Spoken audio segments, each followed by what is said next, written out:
ٹھیک ہے. اب تک تقریباً 30 سال ہو چکے ہیں. تو اس بات میں کتنی صداقت ہے کہ شاعری سیکھی جا سکتی ہے کہیں سے؟ شاعری دیکھیں، جیسے میں یہ سمجھتا ہوں کہ شاعری سیکھنے کے لیے بھی اگر اس آدمی کے اندر شاعری کی رمق ہے، اس کے اندر کوئی شاعری کی سمجھ بوجھ ہے، تو شاعری سیکھی بھی جا سکتی ہے. جیسے موسیقی ہے، اگر کوئی جس کو شوق نہیں ہے وہ دیر میں سیکھے گا. واہ واہ.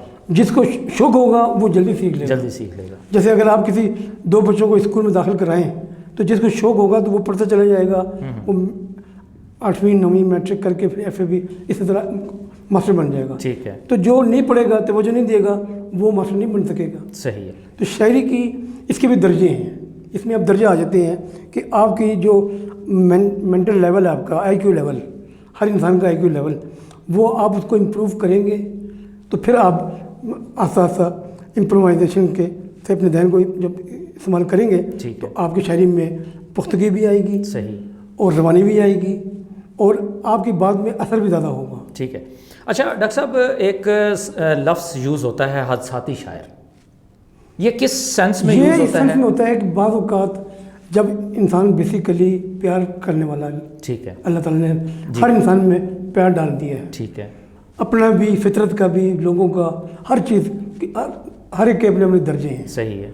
اب زیادہ تر حادثاتی شاعری جو ہے وہ لوگ یہ سمجھتے ہیں جب انسان جوان ہو جاتا ہے، بالغ ہو جاتا ہے، اس کے جذبات میں جب شہوت آتی ہے، ٹھیک ہے، یا نفس اس کا جاگتا ہے، صحیح ہے، تو وہ پھر دیکھتا ہے کہ کسی کو، اس کو زیادہ تر جو ہے عورت اچھی لگنی شروع ہوتی ہے. صحیح ہے. اگر عورت مطلب صنف مخالف اچھی لگتی ہے، صنف مخالف اس کو اچھی لگنی شروع ہوتی ہے. صحیح ہے. جب اگر ان کے آپس میں کوئی ایسی بات ہو جائے، نہ مل سکے یا جدائی ہو جائے، ٹھیک ہے، وہ پھر کہتے ہیں کہ وہ پھر چونکہ اس کے خیالات میں ہوتا ہے، وہ ہر وقت اسی کو سوچنا کہ فرض کریں کہ کوئی کسی کے عشق میں مبتلا ہو گیا، ٹھیک ہے، اور وہ یہاں سے یا تو فوت ہو گئی، یا چلی گئی، یا حادثہ ہو گیا، یا شادی ہو گئی کسی اور ملک میں چلی گئی، اب وہ مل نہیں سکتا اس سے. صحیح. تو وہ جو حساس دل ہوتے ہیں کئی لوگ، وہ پھر اس کو اپنے ذہن میں سوال کر لیتے ہیں. اچھا.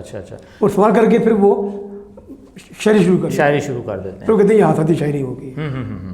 تو مطلب ریگولر شاعری کے یا شعراء حضرات جو ہیں جن کو پیٹنٹ کہا جاتا ہے، اتھینٹک کہا جاتا ہے، ان کی صف میں ایسے بندوں کی کوئی، میں یہ سمجھتا ہوں کہ یہ تقریباً 90% لوگ جو ہیں جی حادثاتی شاعری جو ہے نا ان پہ آتی ہے. ٹھیک ہے.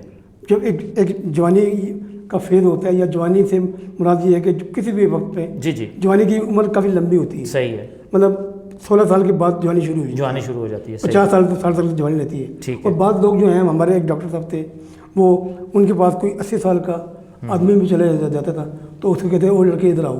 صحیح. وہ کہتے تھے یہ لڑکا ہے، یہ ابھی بوڑھا نہیں ہوا، کیونکہ پہلے زمانے میں عمریں زیادہ ہوا کرتی تھی. صحیح. تو یہ 70-80 سال کی عمر تو تھی ہی کچھ نہیں. ٹھیک ہے. یہ تو آج کل کے دور میں عمریں شارٹ ہو گئی ہیں، تو 40-50 کے بعد وہ ہارٹ اٹیک ہو جاتا ہے، وہ بندہ ہو گیا ہے. صحیح ہے. وہ کہتے ہیں عمریں کم ہو گئی ہیں. ٹھیک ہے. جوانی کی بھی ڈیوریشن کم ہو گئی ہے.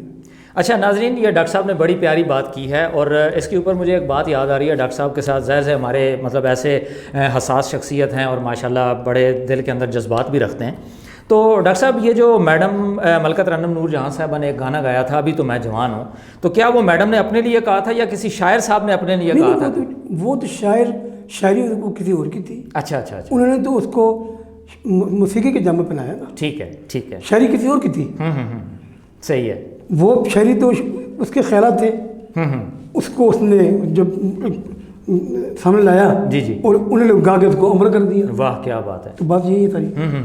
مطلب آپ دیکھیں ڈاکٹر صاحب کی ابھی ہم آپ کو شاعری بھی ایسی سنواتے ہیں جس سے آپ بھی اپنے آپ کو جوان اور توانا محسوس کریں گے.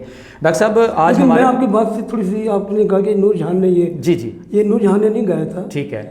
یہ ملکہ پکھراج نے جو تھا. اچھا. ابھی تو میں جوان ہوں والا. یعنی ہمارے ملک میں ناظرین یہ بڑی ایک انفارمیٹیو چیز ہے کہ ہمارے ملک کے اندر 2 ملکائیں ایسی گزری ہیں موسیقی کے اندر. یہ جو آپ نے نظم کا نام لیا ہے، ابھی تو میں جوان ہوں، جی یہ پہلے ملکہ پکھراج نے گایا تھا. ٹھیک ہے. اور بہت مشہور ہوا تھا. صحیح. پھر اس کے بعد ان کی بیٹی طاہرہ سید صاحبہ نے بھی گایا تھا. اچھا. وہ بھی بڑا مشہور ہوا تھا. ٹھیک. یہ میرا خیال ہے کہ یہ نور جہاں صاحبہ نے یہ گانا نہیں گایا تھا. یہ ناظرین بالکل ڈاکٹر صاحب نے ہماری تصحیح کر دی ہے. میں مطلب یہی سمجھ رہا تھا شاید مسٹیک ہے اس کے لیے میں ایکسکیوز بھی کرتا جیسے ہوں. کئی لوگ ہر اچھے شعر کو کہتے ہیں یہ علامہ اقبال نے, جی بالکل, کہتے ہیں یہ احمد فراد نے کہا ہوگا, جبکہ ایسی بات نہیں ہے. ایسی بات نہیں. کئی اچھے جو مشہور ہوتے ہیں تو وہ شاعر کوئی اور ہوتے ہیں, نام کسی اور کا لگ جاتا ہے. کیا بات, ایسے بھی ہوتا ہے. صحیح. اچھا ڈاکٹر صاحب, آپ کی مطلب شاعری کو سن کے اور آپ مختلف پروگرامز میں شاعری اپنی سناتے ہیں تو لوگوں کے ہمیں بڑے کمنٹس آتے ہیں. لوگ جو ہے نا وہ آپ کی شاعری کو, آپ کی باتوں کو سننا چاہتے ہیں.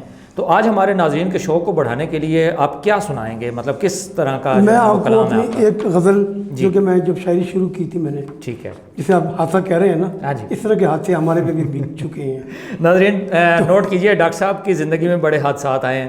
ڈاکٹر صاحب تو چونکہ ہر شاعر جو ہے وہ جب تک حساس نہیں ہوگا, صحیح ہے, وہ عاشق مزاج نہیں ہوگا, کیا بات ہے, فطرت پسند نہیں ہوگا, وہ شاعر نہیں بن سکتا. کیا بات ہے, اس کو ہر چیز اچھی لگنی چاہیے, صحیح ہے, قدرت کی چیزیں, نظارے, ٹھیک ہے, مطلب مختلف دنیا کی جو سینری ہوتے ہیں, ہر چیز, اور ہر چیز میں خوبصورتی چھپی ہوتی ہے. ناظرین انشاءاللہ اگلے پروگرام میں ہم آپ کو ڈاکٹر صاحب کے کچھ زندگی کے عشق کے بارے میں بھی بتائیں گے. یقیناً ڈاکٹر صاحب نے بھی عشق کیا ہوگا. پردے ہی پڑے رہنے تو بہتر یہ ہے. آپ کو اپنی غزل سناتا ہوں جو کہ میں نے 1991 میں لکھی تھی. جی ماشاءاللہ 1991 میں. لیکن یہ سن کے آپ جو ہے نا انشاءاللہ مجھے امید ہے کہ آپ سنجیدہ ہو جائیں گے. کیا بات ہے. نہیں ہے کوئی بھی مانوس کب سے تنہا ہوں. واہ واہ. نہیں ہے کوئی بھی مانوس کب سے تنہا ہوں, کسی خیال کی طغیانیوں میں گم سا ہوں. واہ. کسی خیال کی طغیانیوں میں گم سا ہوں.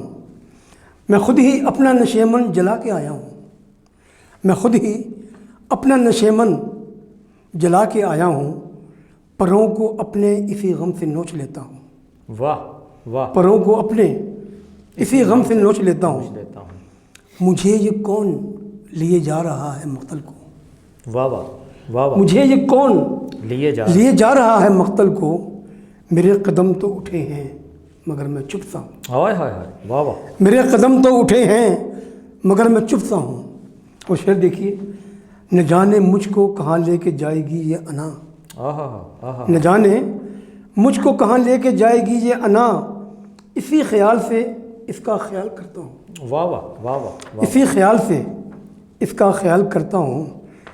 یہ چھیڑتا ہے مجھے کون بار بار آ کر. یہ چھیڑتا ہے مجھے کون بار بار آ کر. خیال کس کا ہے یہ سوچتا ہی رہتا ہوں. واہ واہ. خیال کس کا ہے یہ سوچتا ہی رہتا ہوں. اور ایک شعر دیکھیں کہ خدا نے مجھ کو بنایا ہے کس لیے آخر. خدا نے مجھ کو بنایا ہے کس لیے آخر. میں خود سے روز یہی ایک سوال کرتا ہوں. واہ واہ واہ واہ. میں خود سے روز یہی ایک سوال کرتا ہوں. کرے گا ختم یہاں کون دل کی بے چینی. واہ واہ. کرے گا ختم یہاں کون دل کی بے چینی. اضافہ اور نہ ہو جائے سوچ لیتا ہوں. واہ واہ واہ واہ واہ واہ. اضافہ اور نہ ہو جائے سوچ لیتا ہوں. اور کبھی تو ہوگی کرم کی کوئی نظر مجھ پر. کبھی تو ہوگی کرم کی کوئی نظر مجھ پر. اسی امید میں صدیوں سے آب لاپا ہوں. واہ واہ واہ واہ. اسی امید میں صدیوں سے آب لاپا ہوں. اور کہیں یہ گل نہ کھلا دے دلوں کی محرومی. کہیں یہ گل نہ کھلا دے دلوں کی محرومی. لہو کے اشک بہاتا ہوں روتا رہتا ہوں. ہائے ہائے ہائے. لہو کے اشک بہاتا ہوں روتا رہتا ہوں. اور مگتا ہے کہ جمال مجھ کو میسر نہ ہوگا اب وہ قرار. واہ واہ. جمال مجھ کو میسر نہ ہوگا اب وہ قرار. مجھے پتہ ہے بہت خوب پھر بھی جیتا ہوں. واہ واہ واہ واہ. مجھے پتہ ہے بہت خوب پھر بھی جیتا ہوں. نہیں ہے کوئی بھی مانوس کب سے تنہا ہوں. کسی خیال کی طغیانیوں میں گمتا ہوں. میں خود ہی اپنا نشیمن جلا کے آیا ہوں.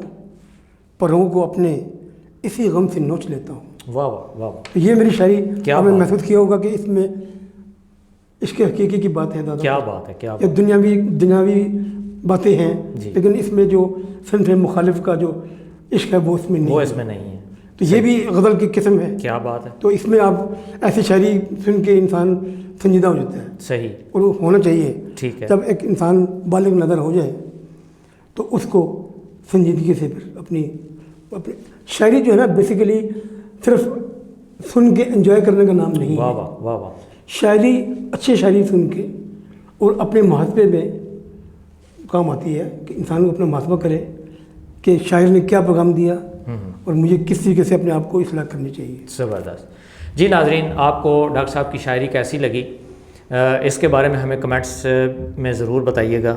آپ کی آراء ہمارے پروگرام کو مزید نکھارتی ہے. ڈاکٹر صاحب آپ کا بہت شکریہ، آپ ہمارے پروگرام میں آئے. انشاءاللہ آپ کے ساتھ پروگرام کا سلسلہ جاری رہے گا. ناظرین، اپنے میزبان جی عمرانوں کو اجازت دیجیے. اللہ حافظ.